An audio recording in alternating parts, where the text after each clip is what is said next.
If you've ever been underestimated by people who didn't know your worth, stay with me until the end of this story, because what happens in this boardroom will give you chills. Before we begin, hit that like button and subscribe, because stories like this one deserve to be shared with the whole world. Marcus Cole had exactly $14 in his checking account and a hole in the sole of his only pair of dress shoes. It was a cold Tuesday morning in March, and he stood outside the towering glass headquarters of Vance and Holt Industries, staring up at the building the way a man stares at a mountain he has no rope to climb. In his hand he held a single sheet of paper, folded and refolded so many times the creases had gone soft. It was a job application for a warehouse logistics position, entry level, $18 an hour. 6 years ago, Marcus had designed circuit systems that helped launch 2 patents. Today, he needed this job to keep the lights on for his 6-year-old daughter, Lily. Lily was the reason Marcus got out of bed every single morning, even on the mornings when getting out of bed felt impossible. Her mother had passed away 3 years earlier, and since then, it had been just the two of them, father and daughter, against the world. Marcus worked whatever he could find. Warehouse shifts, overnight stocking, freelance repair work on old laptops for neighbors who paid him in cash or in casseroles. He had once been an engineer with a promising future at a mid-sized tech firm called Solon Dynamics, a company he had helped build from the ground up alongside his college roommate and business partner, Daniel Vance. But 4 years ago, after a bitter falling out following the death of Solon's founder, Marcus had walked away from everything, including his shares in the company, rather than fight a legal battle he couldn't afford and didn't have the heart for. Daniel had gone on to merge Solon Dynamics with a larger firm and rename it Vance and Holt Industries. Marcus had gone on to struggle. He hadn't set foot inside these doors in 4 years. He told himself this was just another job application, just another way to put food on the table. He did not know that in exactly 40 minutes, everything about his life was going to change forever. The lobby of Vance and Holt Industries was the kind of place that made ordinary people feel small on purpose. Marble floors so polished they reflected the ceiling lights like still water. A security desk staffed by 2 guards in crisp navy uniforms. A digital directory board listing 42 floors of departments Marcus didn't recognize anymore. He approached the front desk, holding his application like a life raft. "I have a 9:30 interview," Marcus said quietly. "Warehouse logistics." The receptionist, a young woman with a name tag that read Priya, glanced at his worn jacket, his scuffed shoes, and then back at her screen without much interest. "Take a seat over there. Someone from HR will come get you." Marcus sat. He waited. Around him, executives in tailored suits walked briskly past, phones pressed to their ears, laptop bags swinging at their sides, entirely unaware that the man sitting quietly in the corner had once sketched the very first prototype that this company's core product line was built upon. He didn't blame them. Life had moved on. He had moved on, or tried to. 20 minutes later, a different woman approached him, mid-30s, sharp blazer, a clipboard in hand. "Mr. Cole? I'm sorry, there's been a scheduling issue. Can you wait just a bit longer? There's something happening upstairs, and half the building is in a meeting." Marcus nodded. "Take your time. I'm not going anywhere." What Marcus didn't know was that, on the 42nd floor, inside the glass-walled boardroom of Vance and Holt Industries, a very different kind of crisis was unfolding. The board of directors, 11 men and women in expensive suits, sat around. A long obsidian table, tension thick enough to cut with a knife. Daniel Vance, now CEO, stood at the head of the table, his tie loosened, his face pale. "We cannot move forward with the acquisition," said the company's general counsel, a stern woman named Renata Alvarez, "without the sign-off of the majority trust shareholder. It is written directly into the founding bylaws that Elias Solon put in place before his death. No merger, no acquisition, no sale of core assets can proceed without that signature. And nobody has been able to locate this mystery shareholder in 4 years," snapped a board member near the far end of the table, a heavyset man named Griggs. "The company has been operating in a legal grey zone this entire time. If the trust shareholder doesn't surface, or worse, if they surface and refuse to sign, this entire acquisition, $320 million, collapses, and so does this company's stock, starting tomorrow morning."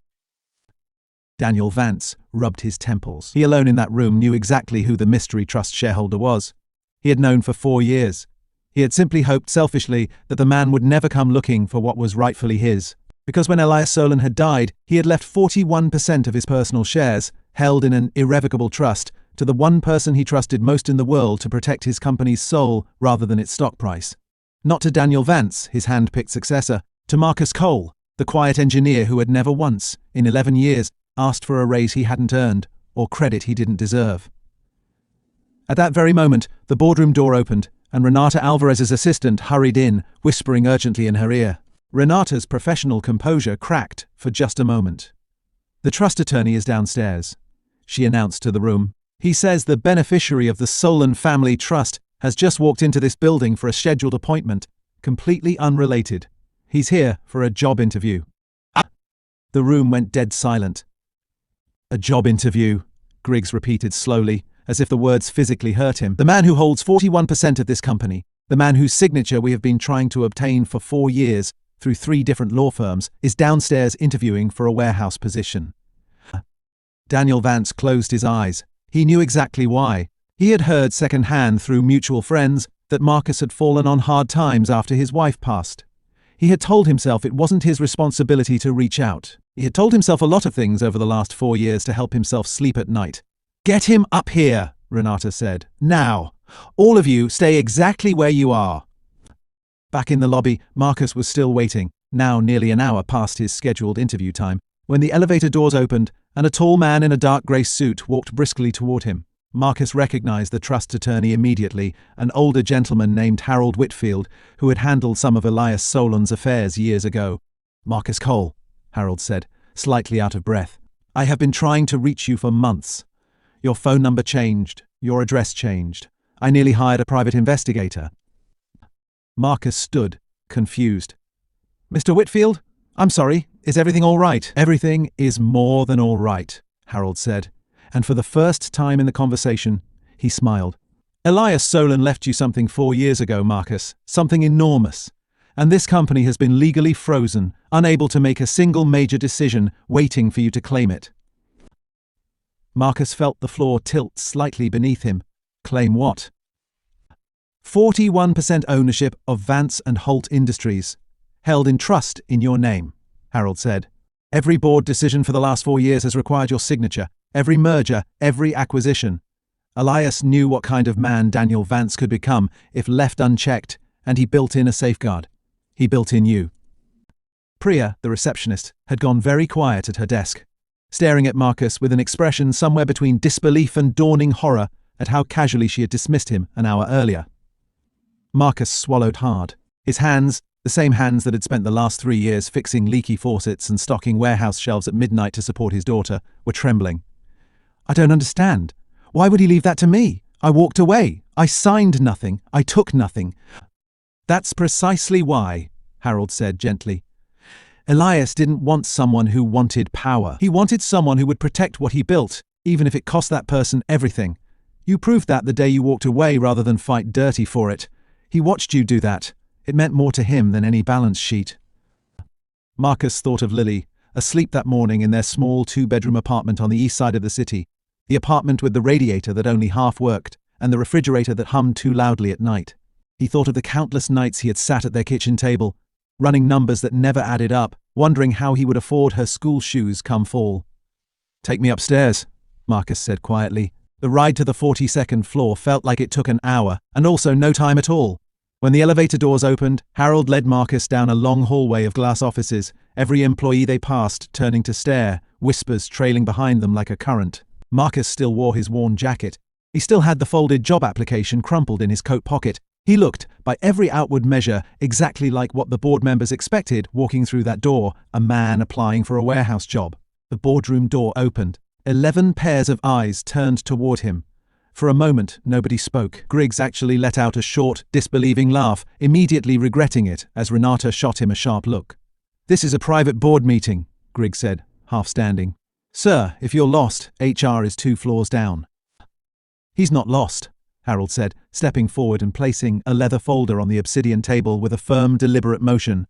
"Mr. Cole is the beneficiary of the Elias Solon Family Trust. He holds 41% voting ownership of this company.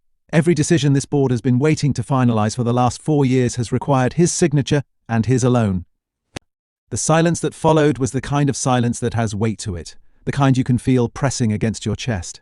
Daniel Vance rose slowly from his seat at the head of the table. His face had gone the color of old paper. For 4 years, he had built a version of the company's history where Marcus Cole was simply a former employee who had quietly moved on. He had told investors that. He had told himself that. Now the truth was standing in the doorway, wearing a jacket with a torn pocket seam. "Marcus," Daniel said, his voice cracking slightly, "I didn't know you were coming today. I didn't know they'd scheduled you for an interview." Marcus finished for him, his voice steady despite everything. "For a warehouse job, $18 an hour. I needed the work, Daniel. I have a daughter to feed." Something in Daniel's expression broke entirely. Around the table, the other board members shifted uncomfortably, several of them now realizing, in real time, exactly what kind of man they had allowed to run this company, and exactly what kind of man they had almost let walk out of the lobby without a second glance. Renata Alvarez stood first. It was a small gesture, but it carried enormous weight in a room built on hierarchy and formality. She stood, straightened her blazer, and said simply, "Mr. Cole, on behalf of this board, I owe you an apology, and I believe we owe you far more than that." One by one, the other board members rose to their feet. Not out of obligation, not out of fear of his shares, though certainly that played its part, but because something in the room had shifted, because they were looking, some of them for the first time, at what real integrity looked like standing quietly in a doorway in a torn jacket. Griggs was the last to stand, his earlier laugh now sitting like a stone in his stomach. "Mr. Cole," he said, clearing his throat, "I apologize for my comment. I was wrong." Marcus looked around the room slowly. He was not a man who craved this kind of moment. He had never wanted power, only enough stability to raise his daughter with dignity. But he understood, standing there, that this moment was not really about him. It was about every person who had ever been dismissed at first glance, judged by their shoes instead of their character, underestimated by a room that mistook quiet humility for weakness. "I'm not here for an apology," Marcus said finally. "I'm here because a man I respected more than almost anyone in my life believed this company could still stand for something. I walked away 4 years ago because I didn't want to fight for a seat at a table with people who had already decided who I was. I still don't want that fight. But I will sign whatever protects the people who actually build this company. The engineers, the warehouse workers, the assistants answering phones at the front desk. Not the acquisition that guts their jobs to pad a stock price." Harold Whitfield placed the trust documents on the table. Marcus read through the acquisition terms slowly and carefully, the way he had once read through circuit schematics, looking for the flaw hidden beneath the polish, and he found it, buried in Section 14, a clause that would have eliminated over 600 warehouse and manufacturing positions within 18 months of the merger. "I won't sign this," Marcus said. "Not as it's written." Daniel Vance sat back down slowly, the weight of 4 years of decisions finally catching up to him all at once. 3 months later, Marcus Cole stood in a very different room, not a boardroom, but the same warehouse floor he had once applied to work in as an $18 an hour associate. Except now, the floor buzzed with a different kind of energy. The merger had been restructured entirely, this time with Marcus as an active advisor to the board, a position he had accepted only on the condition that he could split his time between corporate strategy and mentoring young engineers coming up through the company's apprenticeship program, a program he had personally designed and funded using his own dividends. Lily sat on a stool near his old desk, swinging her legs, eating a granola bar, while she waited for her father to finish a walkthrough with a group of new hires. She had a new pair of school shoes now. She had a father who no longer lay awake, doing math that never worked out. And every single person on that warehouse floor, from the newest hire to the longest tenured supervisor, knew exactly who Marcus Cole was, not because of the percentage sign next to his name in a legal document, but because of the way he still remembered every one of their names, still ate lunch in the break room instead of a private office, still treated the woman who mopped the floors at night with the exact same respect he gave the executives on the 42nd floor. Priya, the receptionist who had once waved him toward a waiting room chair without a second glance, now greeted him by name every single morning with a warm smile.